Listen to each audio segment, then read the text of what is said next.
It's 2025, people. Happy New Year! Goodbye, 2024.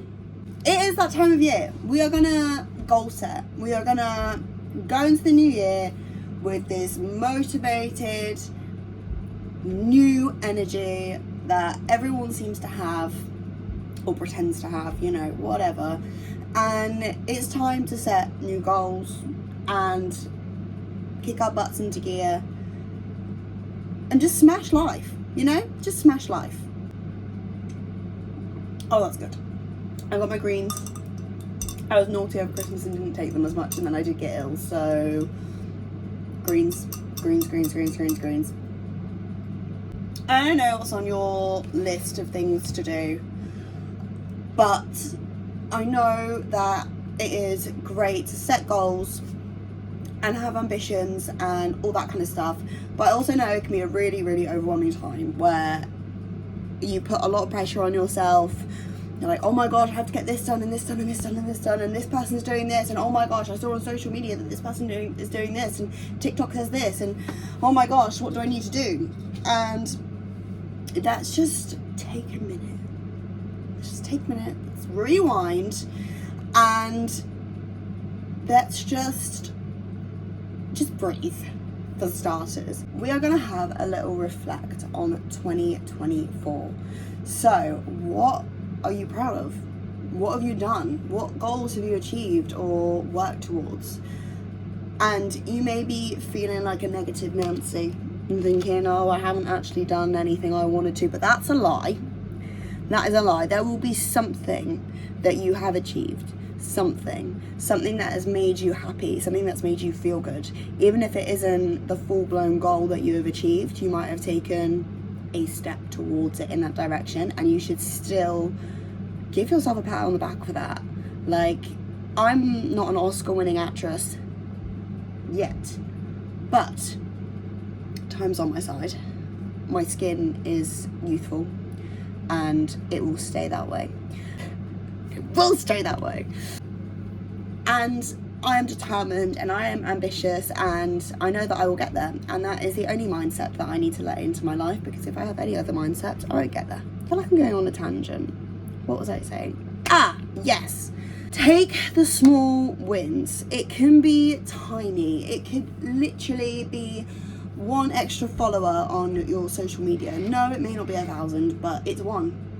And even just posting the videos, like putting yourself out there, creating content, or applying for that job that you want, going to an interview, taking a class, starting to write a book, starting to write a play, I'm a very creative person, so creative things are coming to mind, but I don't know, you can leave ideas down in the comments that people can read, but the idea is that even if you've just taken the tiniest step, it doesn't matter. I spent the last year earning a living performing, which in this current climate, don't know if you're aware,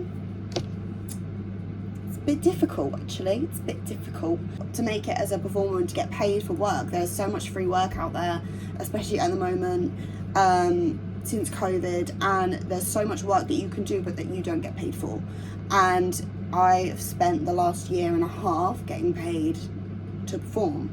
No, it's not TV and film, but it's also given me the opportunity to expand on other skills. So singing, dancing, just talking to people and putting myself in those situations, hosting, all of those things. Like, I have built my skill set and I love it. I've truly loved it.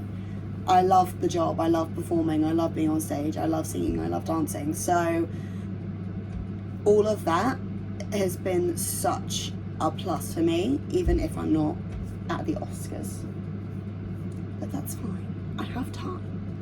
Like, all of these things are things that we need to celebrate, and we should just take a minute, because we deserve that. We just deserve a little bit of time just to say thank you to ourselves, because we do not do it enough. We are always so critical of ourselves. I know I am my worst critic, and just taking a minute. Go me. Yay. Okay, I think the minute's over. Moving on.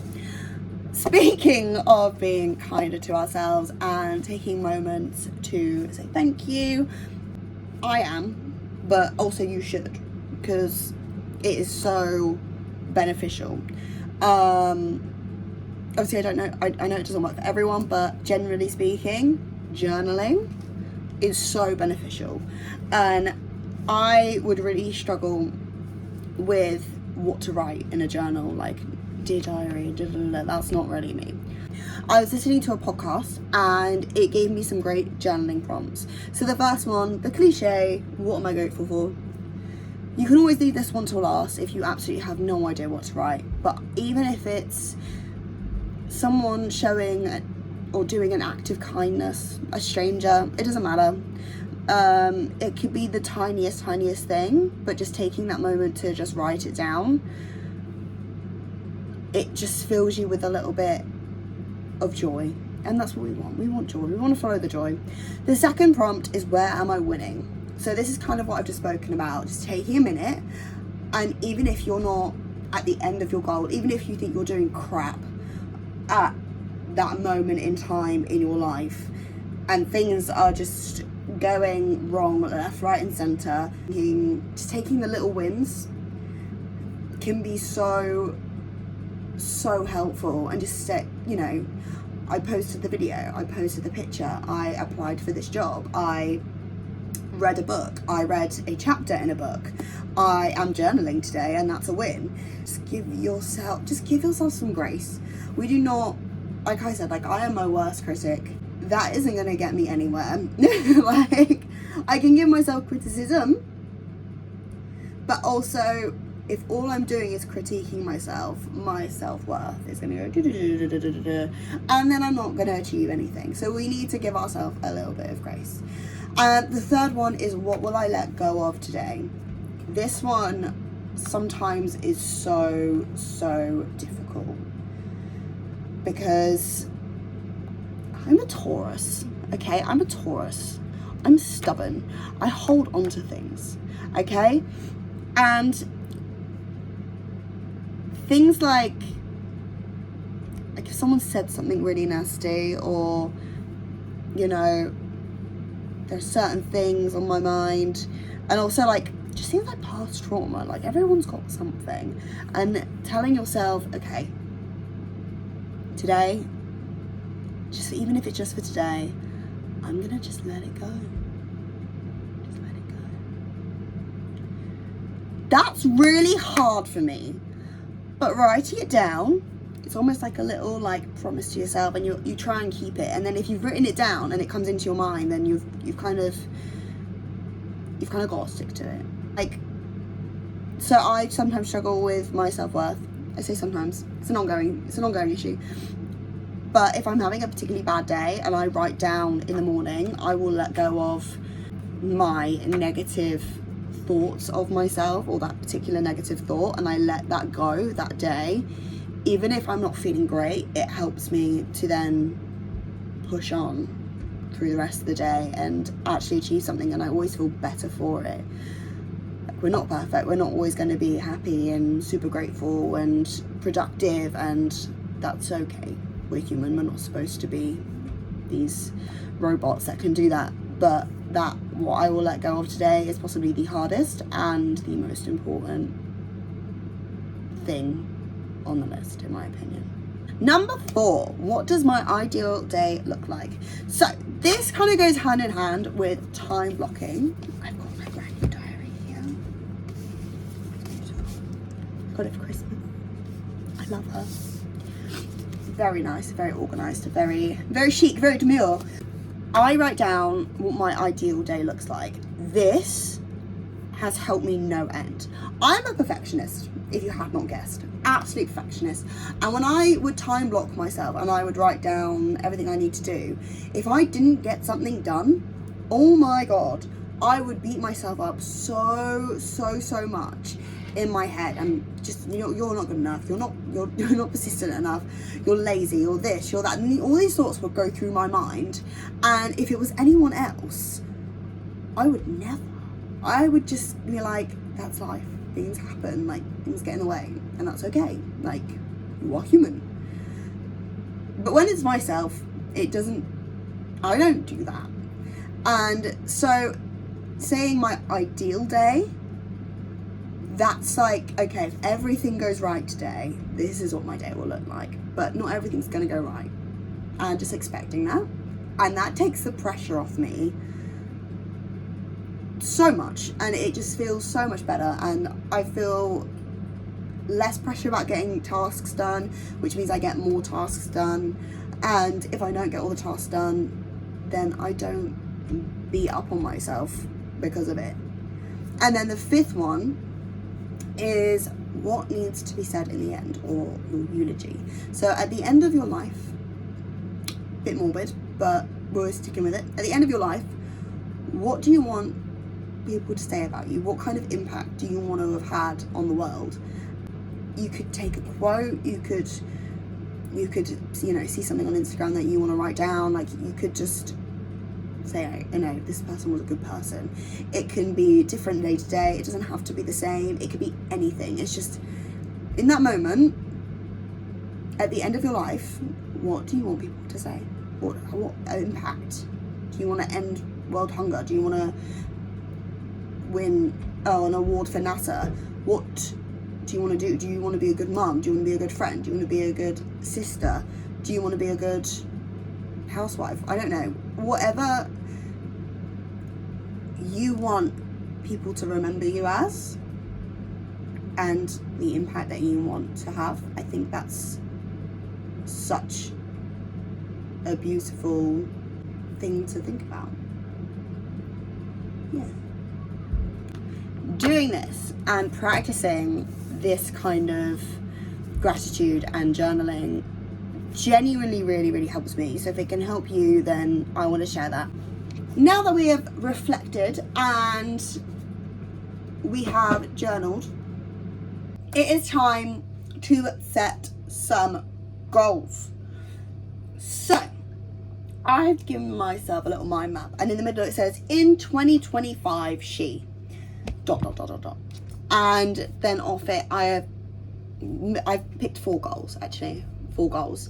I'm not going to share them all because they're a little bit personal sometimes. I feel like I'll go through them with you at the end of the year, and a lot of it is kind of career focused. Shock horror. I mean, I'm not career focused in the slightest. I'm not ambitious. I'm just so chill. That's a lie if you hadn't gathered. I am the least chill and the most ambitious and career-driven person I think I've ever met in my life. Anyway, so on my mind map, and my in 2025 she ... I've got my 4 goals coming off them. Great, lovely, wonderful. However, then coming off of my goals, I have in bullet points the things I need to do in order to achieve those goals. So I've got one for YouTube that I will share, and it's about increasing my followers. So what do I need to do? I need to post frequently. I also need to post on TikTok and Instagram more frequently. I want a script, and I want to plan a few more kind of videos, kind of like this, although this is not scripted. I'm just kind of talking at the camera, and I will take out all the bull afterwards, because I do ramble. And consistency is key for everything that you do. Consistency is key for all of the goals.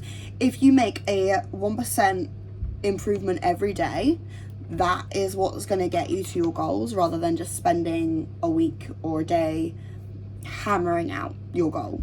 Like, consistency is key, and it's really difficult sometimes to get that motivation going, but we'll talk about that later. And time blocking is just so important. I think if you dedicate a certain amount of time on a task, and you've got to get it done by that point, and then you can have other time for other things, rather than... I'm a big procrastinator on the things I know I need to do, and there are certain things I put in place for myself to stop procrastination. And so I time block. Going back to consistency, what is going to make such a difference is those small habits. So, for example, my greens that I take on the daily, or I try to,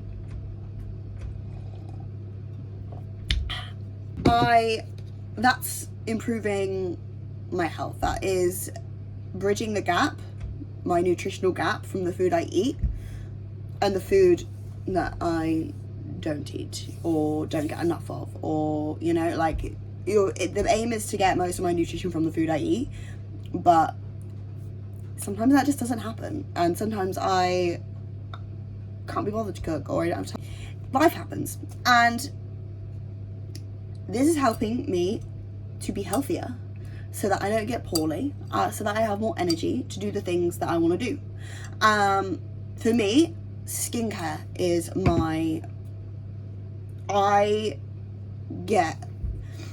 as I've said before, self-worth is a bit of a thing for me, and that kind of time to take care of myself and pamper myself, it just makes me feel better about myself, and then I'm more likely to do the things that I want to do in order to achieve the things I want to achieve, because I feel like I'm worth it. I mean, I am worth it. I am. I don't think I am. And I think that self-care is so important. So taking care of your health, your self-care, moving your body, working out, it just gives you more energy, it keeps you functioning well, you know, it's so good for all your muscles, your bones, your joints, everything, your brain. It keeps everything working. Limiting your time on social media. Comparison is the root of so many issues, and again, like, I'm terrible for comparison, especially with my body, and comparing what I look like, and limiting time on social media and following people who make you feel good, and a range of people from different walks of life who are all different and are all beautiful and talented and successful in their own ways, so that your feed isn't the same person, basically, like with the same jawline and the same nose and the same career, and just really opening yourself up to all of those different things, because everyone is built different. Everyone is built different physically, internally, externally, and I think it's finding what's important to you and not being overly influenced by the things around you, and like, learn from each other, but you don't need to be anyone but yourself. Speaking of self-worth, if any of you watching are like me and deal with kind of any body image issues, most of us do. If you don't, then you are incredibly lucky, and I think that's wonderful and amazing and just well done. But if you are anything like me, the biggest thing that has ever helped me is this lady right here. She is called Megan Jane Crabb, and she wrote this book. This is called Body Positive Power. She has a history of eating disorders, and it's her journey and what she learned about bodies and the culture that we are all in. And this book saved my life. Like, not being dramatic, this book saved my life. In fact, I've got it signed. I was so starstruck when I met her. So starstruck. My mum had to talk for me because I was just like, hi. But she is one of my idols, and just read it. That's all I got to say about that. Just read the book. if you want to kind of join me on this self-care journey, I think I'm going to be doing a lot more self-improvement videos like this, and more healthy lifestyle vlogs, and I'm going to try and I'm promising myself that I'm going to be uploading once a week. So if you want to join me and you want to share some of your goals below, then feel free, and maybe we can start a bit of a community and just work together on trying to create a really positive, proactive, new, incredible energy, and just have the best year ever. And yeah, I think that would be really nice if we could just come together. So comment down below your goals for this year, and I hope this video helped you, and I'll see you in the next one. Bye.